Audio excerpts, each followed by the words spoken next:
Hello friends, welcome to Cortex YouTube channel. In this video, we try to analyze a ABG report given below.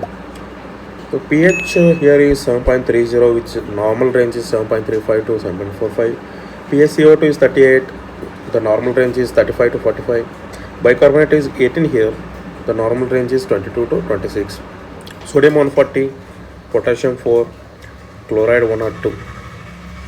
So what does the ABG show? Let's dive into it. So pH here is 7.30, so obviously it is less than the 7.35, so obviously there is acidosis or acidemia. So now you have to know whether it is metabolic acidosis or respiratory acidosis. So for that you have to check bicarbonate level.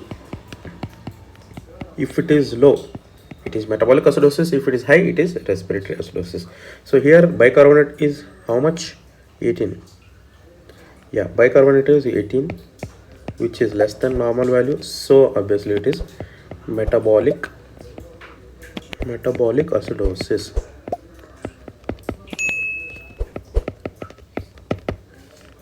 So when you get metabolic acidosis, you have to classify that into high anion gap metabolic acidosis or normal anion gap metabolic acidosis.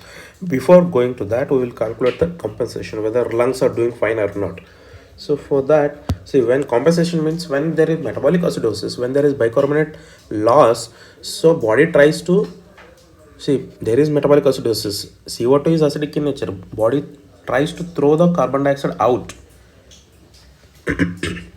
Okay, that is called as compensation.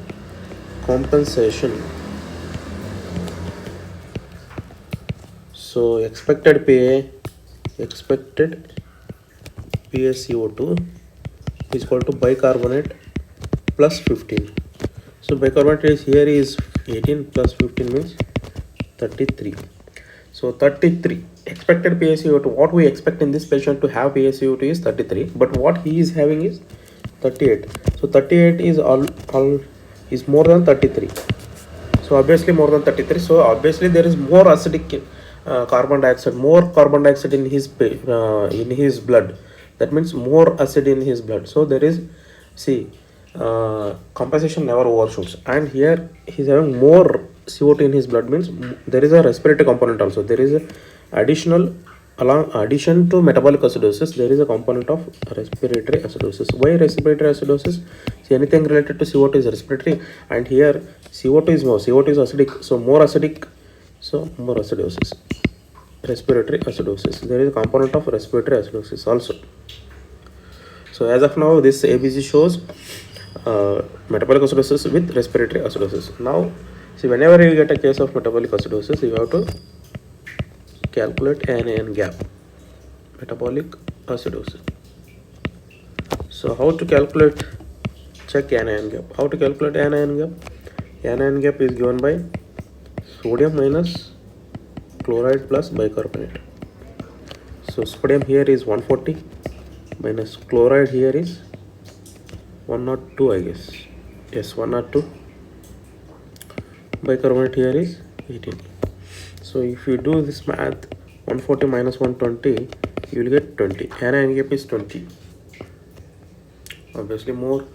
So we have to calculate whether it is actually more or not by calculating expected anion gap.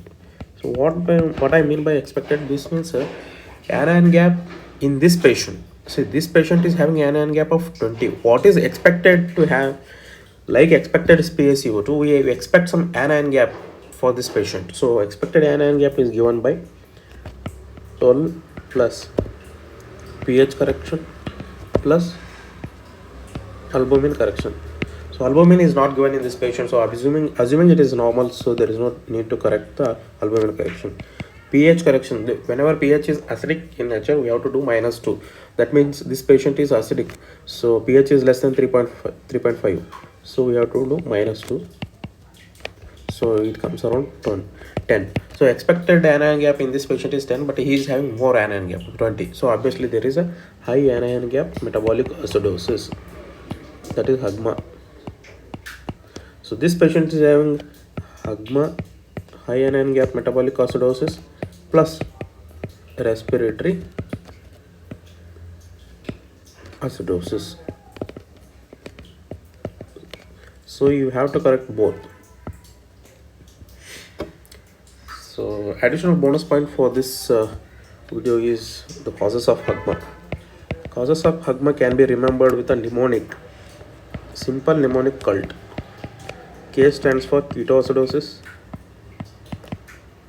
Ketoacidosis can be because of alcohol, can be because of starvation, can be because of diabetes. U stands for uremia. It is because of acute renal failure, acute or chronic renal failure, chronic kidney disease. L stands for lactic acidosis, and T stands for toxins. Toxins here you can remember it by PSM. Propylene, propylene glycol. When you remember propylene glycol, you also remember ethylene glycol. Ethylene glycol. S stands for salicylates, that is your aspirin. M stands for methanol.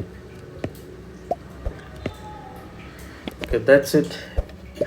Hope this video is informative. If you find this video informative, please like, share and subscribe. Thank you.